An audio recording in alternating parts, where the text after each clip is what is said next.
Hey there, this is Pam Perry. Right after this, we're going to have a guest today that is an amazing speaker. Amazing speaker. Her talk went from TEDx to the TED platform, if that tells you anything about how good she is, right? Because not everybody goes to the TED platform. So, right after this, we'll bring up Nkechi Taifa.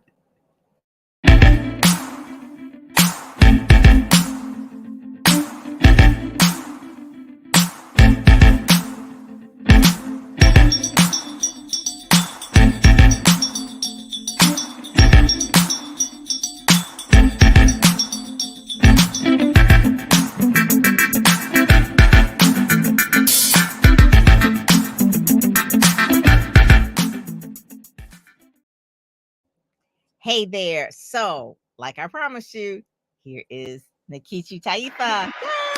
Yay! Hey, Dr. Pam. Hey there. So, I'm excited about this because one, you're going to be the cover of Speakers Magazine in February, which is so apropos. One, you have a new book coming out. And the other thing is that Black history is something that you know a little bit of something about, right? And it was like I knew that I wanted you in the issue, but when Sierra, our writer, started interviewing you, it was like, there's so much to her. I said, yeah. I said, she is like the epitome of someone who is on purpose, on mission, and has been their entire life.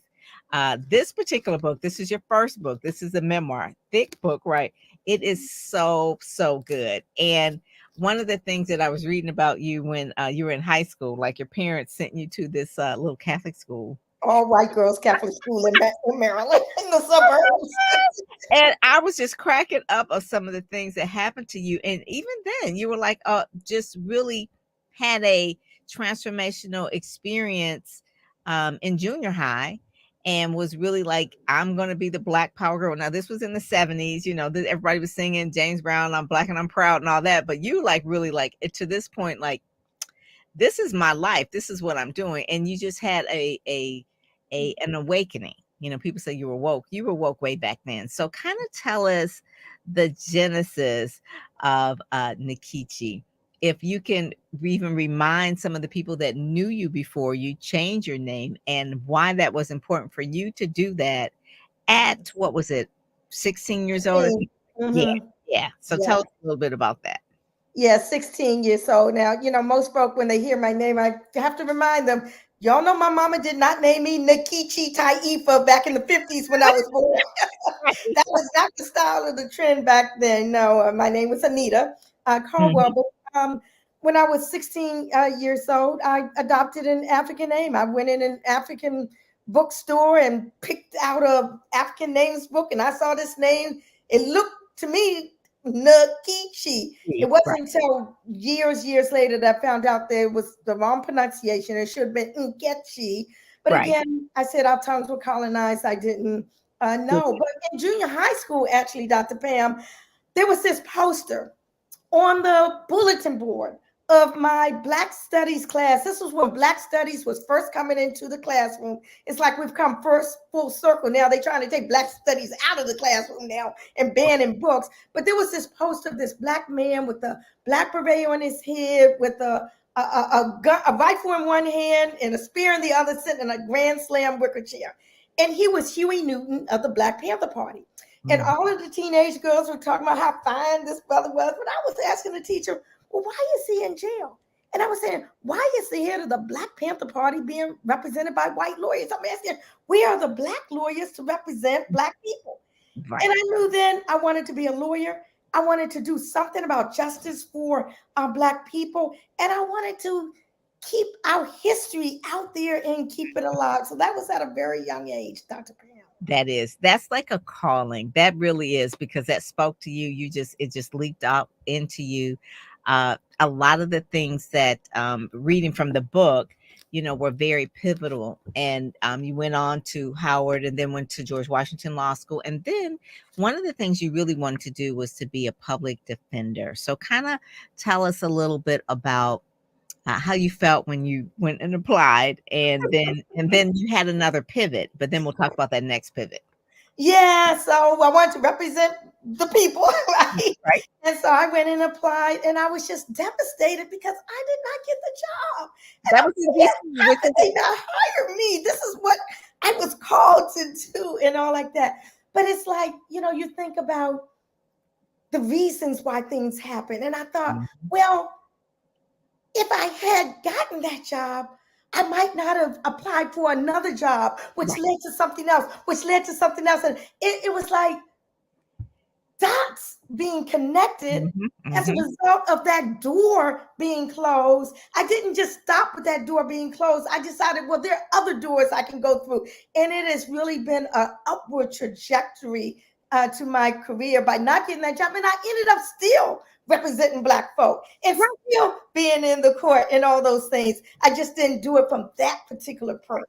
Right. But you had like that fire in you to do that. So one of the things when you were working at the ACLU, because that's where you actually were, and then you were actually working on the National Prison Project, I believe it was. Mhm. Yeah. Yes. And then you met a mentor while you were there. And pronounce her name because I want you to tell us a little bit about her. Yes, Then we'll go. Mhm. Yeah, that's her picture. Ajua Ayatoro was my mentor at the National Prison Project of the ACLU Foundation. We worked on many different cases together. But one of the things that was pivotal to me about Ajua is that she was interested in something that had been a passion of mine since I was a teenager, and that was the issue of reparations. Okay, Right, and right. all these things relate back to me being a teenager.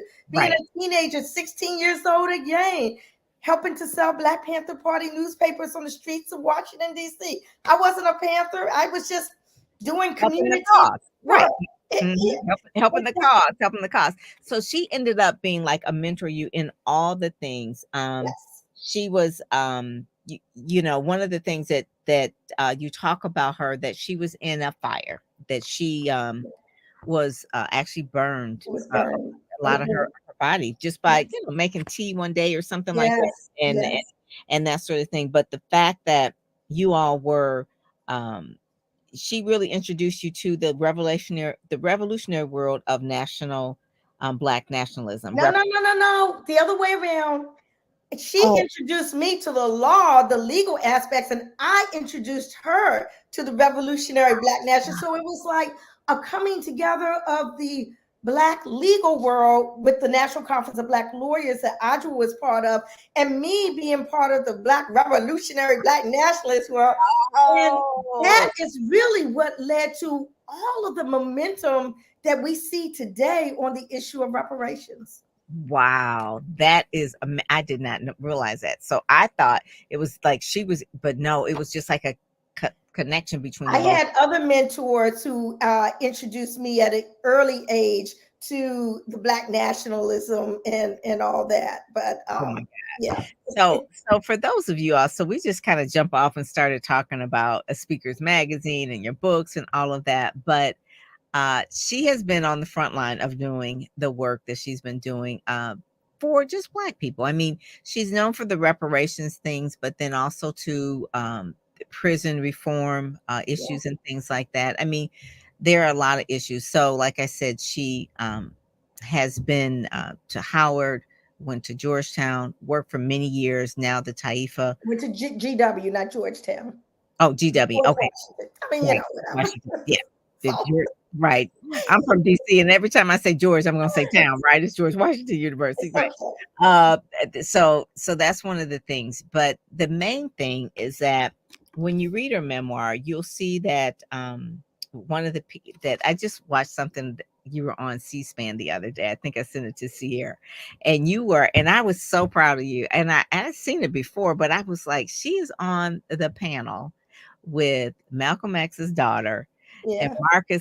Marcus Garvey's son. Yeah. I said, and here you are, right? I'm like, Yeah. oh my God. I was like, this is so apropos. So fast forward, doing the work, in the trenches, a lot of the things we read about in Speakers Magazine, because we're going to have that out next month, and you'll be able to go here and read it. But tell us about the TED talk that you did. Did you know that you went to the TED platform, right? You know you're at the TED platform. This is the first I'm hearing of it. You mentioning that on the show. I Yeah. had no idea. I You're on think TED, nobody told. I don't yes, know you're who on that is. TED.com. You're on TED.com. And that only happens when you have so many views. Oh So wow. you could do the TEDx talk. And Yeah. then if you get so many views, then you move to the TED.com. Well, let me just say something first. Thank you, thank you, thank you, thank you, thank you, Dr. Pam. Because if it were not for you, I would never even have applied for the tech talk, for the TEDx talk. So my hat my head, Oh, this is where hair wrap, my hair wrap goes off to you, my sister, because oh. you opened that door for Well, me. that was only a natural. I saw it in you when we first talked, and I said, "You need to be out there." And I was like, from CNN to wherever to Speakers Magazine, I said, "You need to have your message out." And this was before George Floyd. I think we met in 2019, or was it right a little bit before George Floyd? Actually, it was before. It was somewhere around that time. Right, It and was then long before COVID. I know that. right, and then at a certain point in time, it was like, okay, we really need to turn up the fire, Yes. right? And then reparations became like a big thing. Yeah, because it wasn't that when we No, first connected. I no, mean, no. And it was just all timing, but I saw it in you. I was like, listen, I said, you've been in People Magazine and you have been in Essence and this and that, and you've mentored so many different people. I was like, we need to get, so when the TED Talk opportunity came around and it was in your city, and I said, you yes, need to do this. And so now I'm looking at this on TED.com. So that's not just in the US Street Women, but it's everywhere. So that's why I'm saying congratulations to you. But I didn't know you knew that. I thought I told you that. Oh my God. I might have missed it, but thank you. So you Everybody's heard about it with me now. We've heard about it together. So yeah, so if you put in her name, it'll pop up on both sites. It's still on US Street Women, but it's on the other one as well. So the thing, you just finished your radio show, and Yes, tell us a little bit about what the yes, radio show is too, because yes. that's a whole nother thing. Yeah, I host a radio show on Pacifica Radio called Human Rights and Justice. And we just entered our second season. We're on our 21st episode of the show. And I've had loads of people that I've interviewed on it. It's on podcast as well. It's on my YouTube channel, and it's called Human Rights and Justice. I love that. I love that. So you are keeping it going, keeping it relevant, and so it led to, I mean, after this book, there's another book, right? Yeah. There is. So talk about the book that we have now, that is the Reparations on Fire. Yes, yeah. Reparations Well, now. Reparations on Fire actually just came out, and but really with the well, I know you're going to talk about the February issue of Speakers Magazine, but February Black History Month is going to really be my official big launch of Yeah. Reparations on Fire, how and why it's spreading across America. Yeah. And you know, it is spreading across America, and it's at the federal level, it's at the state level, it's at the local level. Universities and Mhm. academic institutions are looking at the issue. Religious and faith institutions are looking at the issue. Corporations and industries, private estates. I mean, it is on fire. And Yeah. fire can either destroy or it can heal. And Yeah. I'm hoping that with all of the momentum that is happening, that it will be that healing force that we need so very much in this country. And I think it Mhm. will actually depend upon how this country responds to Yeah. this momentum as to what the outcome will be. And one of the things, when we first talked, we were talking about the book. This is the one that's on Amazon right now that you can get. And you get the other one as well, but Black Power, Black Lawyer. But one of the things we talked about reparations is how every nationality has had some type of reparations. From Hawaiians, right? They had reparations. The Japanese, they had reparations. And then we were talking about their other nationalities, but African Americans have never had that. And Right. one of the things they said, well, you don't really need it because you had affirmative action. Well, affirmative action is not reparations. And then, matter of fact, that's like rolling back. So the whole discussion around that, you've been in front of Congress talking about it, you've been on C-SPAN talking about it, you've been on different radio shows. So explain to people who are really unfamiliar with the whole movement of reparations, in a nutshell, what that really means and what it would mean for African Americans and what it really means for the healing part that you talk about as well. So thank you, Dr. Pam. And I really invite people to look at the TED Talk because I do talk about it there and summarize the momentum that's going on, interspersed with some of my personal story and personal issue. But in essence, it is an issue whose time has come. It didn't just drop from the sky with Ta-Nehisi Coates' great article in The Atlantic, which he interviewed me for. I'm in his article. It didn't just start with Hannah Nicole Jones and all the attention that she gave in the New York Times to the issue. It's been an issue of long standing, but it's only been now that I can really say that I'm proud to be in the company of some of the leading theorists and economists and psychologists, psychiatrists, academics, politicians talking about the need to and the right for reparatory justice. It's nothing that is outlandish. I mean, reparations were in fact paid at the end of the enslavement era. They just weren't paid to Black folk. They were paid to the former white slaveholders for the loss of us, their so-called property. So there are precedents all throughout history, and you just named some of them. And just because the debt has not been paid does not mean it's not due. Now, we're not just talking about money. I mean, as a lawyer, I would say, there's always an economic aspect to any type of repair, but healing can take many different forms. Yes, money could be and should be a part of it, but you have monuments and museums, you have correct textbooks, you have land, you have repatriation resources, you have policies and public policies that need to relate back and correct some of the harms from the past. And the harms, I always say, were multifaceted. They were. But the remedies can be multifaceted as well. I like that. The remedies can be multifaceted, which really talks about too. You have the children's books, so a little bit about that, because it's like it's not just her nonfiction books, which she does, but she also wrote some children's books. So explain the children's books, because some of these books were banned. Yeah, they were. These are my children's books.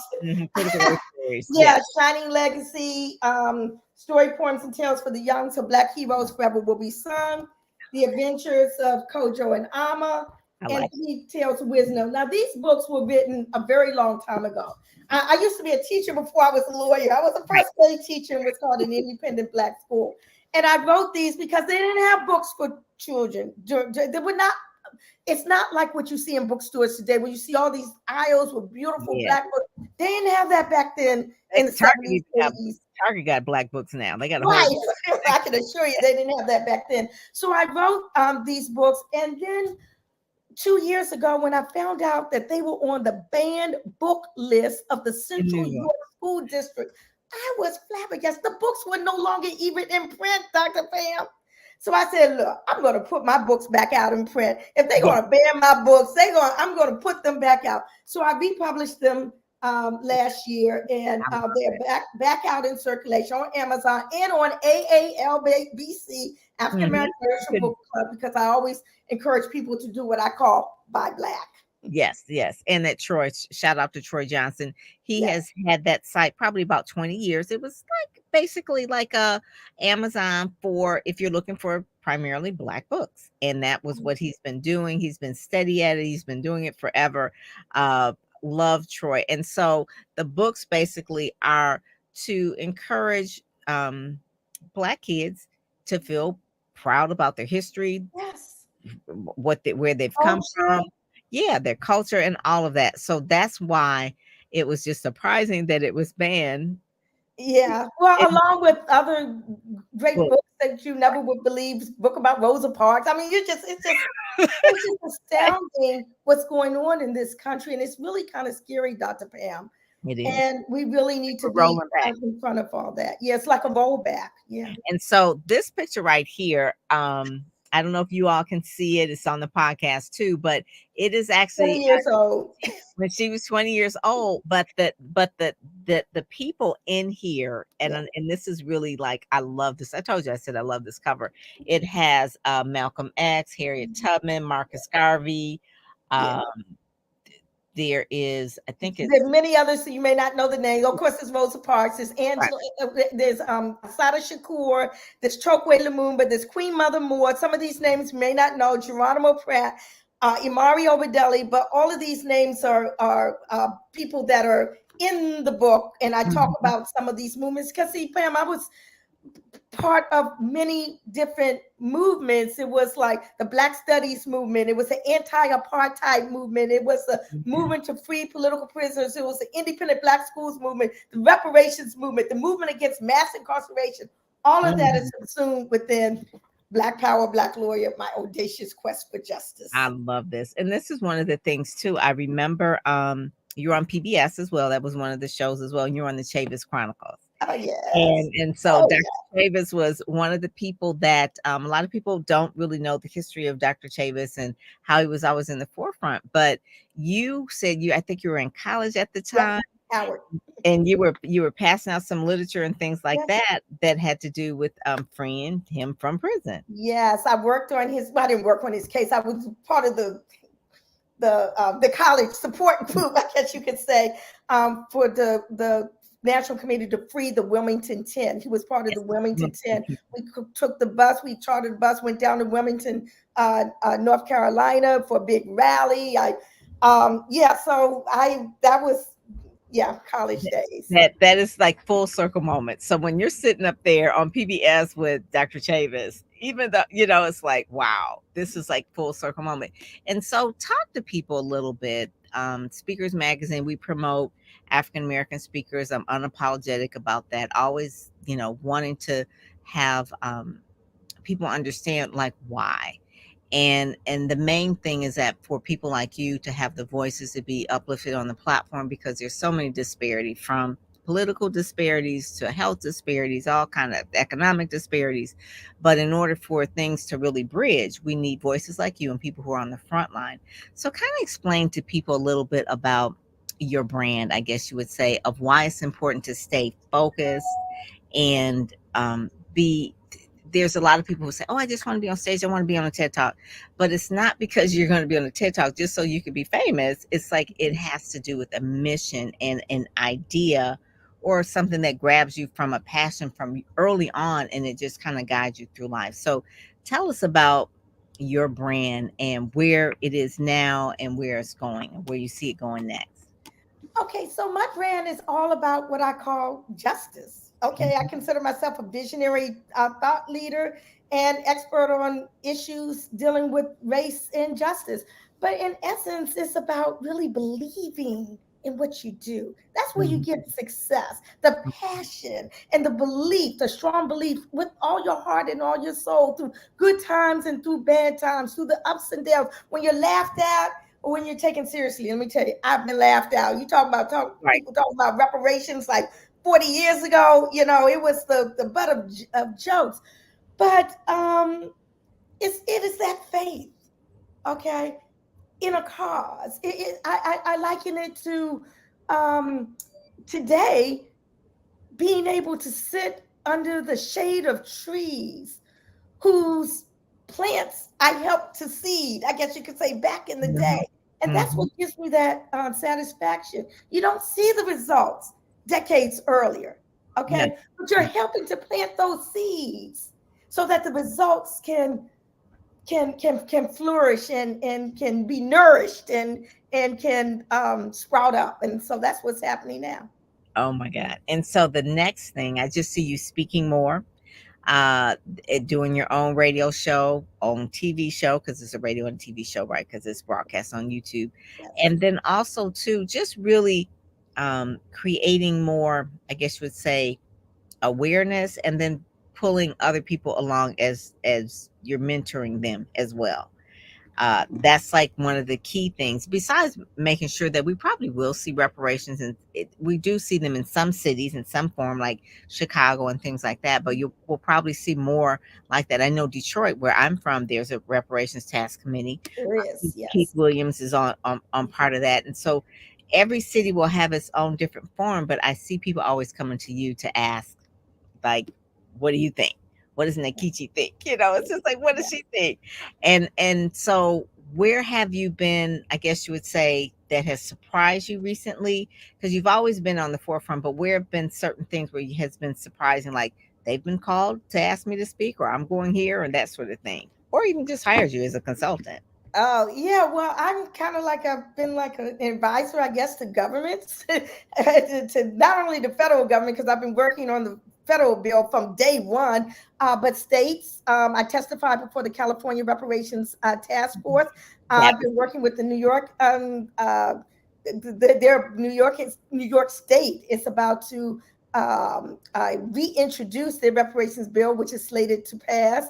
I've been talking to folk in the state of New Jersey, but also on the local level. I work very closely with Council Alderman Robin Ruth Simmons, who championed the Evanston, Illinois mhm, reparations bill through mhm. its fruition. This is history in the making right now as we speak. And I'm on the international sphere as well, working internationally on the issue because this is an issue that impacts Africans all over the diaspora. Mhm, mhm. That is so good. Caribbean as well, so it's not just. Oh, that's part of the Yeah. diaspora. In fact, a lot of our inspiration has come from the Caribbean, CARICOM, the Community of Caribbean Nations, and their 10-point program to their European colonizers. Oh my God, I love that. I love that. So, do you see yourself doing, you've always been like a part of a movement, part of a team. Do you see yourself doing your own conference, or what's in the future Oh, for you? yes. Well, actually, I started my own nonprofit last year called the Reparation Education Project. I mean, I have been a part of the founding several of the legacy reparation organizations that have been around for years. But I started my own nonprofit, Reparation Education Project, with website and the like, to seek to put a structure to me, I guess you could say. I've Because always it's a been lot. out there giving, advice and consulting and the like, and I felt I needed my own organizational structure. So Taifa.com is my overall website with what I call the Nkechi Taifa experience. Anything that you're looking about from me is there. All of my books are there. Mhm. Information dealing with my speaking engagements are there. There's the link to my Reparation Education Project website is there. So that's NkechiTaifa.com is what I call the Nkechi Taifa experience. Also has human rights and justice, episodes on there as well. But the Mhm. Reparation Education Project, that's my baby right now. That's it. That's That's it. my That's the baby one. that I have That's what I birthed. was like. I was like, let's kind of roll into where we're going next, because that Yeah, is it. Because people want to know how they can help, and that's where we're really pointing people to, because that is like the legacy, I guess you would say, that you're going to really yeah. like have people give to, and it's going to grow and all sorts of things. So yeah, so that's good. And if people want to find out more about you, they can go to NkechiTaifa.com, Speakers Mhm. Magazine. She's been in there a couple of times, but the month of February, she's actually our cover girl. I can't wait to reveal that. It's like it's fire. It is really fire. I just love that cover, and it's just really right. It's the right time. It is just the right time. So I just thank you so much for joining us today, because this has been really, really, really good. Black Power, Black Lawyer, and then also the other book, Reparations on Fire, which is behind. There it is. There it is. There. Reparations on Fire. That one as well. So I'm going to look forward to getting that one, and then we'll have another interview to talk about that one after I read that one. Okay. Okay. Sounds wonderful. Dr. Pam, thank you for all that you do. You have really been the catalyst behind the surge that I have been experiencing in the past several years. So thank you. Oh, Mo, you're welcome. You're welcome. I'm just like, I see more coming for you. So it's just get ready. Just get ready. That's what I say. Everybody got to get ready because this is going to be coming. It is. She's going to be over in the motherland, in the Caribbean, definitely taking over in the United States, doing her project work, doing the work with her foundation and her nonprofit. So make sure that you kind of, go look at that TED Talk. That's on TED.com, right? It's on Yeah, that. and it's on my website as well. Nkechi Taifa. It can be Cool, found cool. there. Love it. I love it. All righty. Well, thank you so much for being part of Speakers Magazine show. And I'm Pam Perry, and I'm out.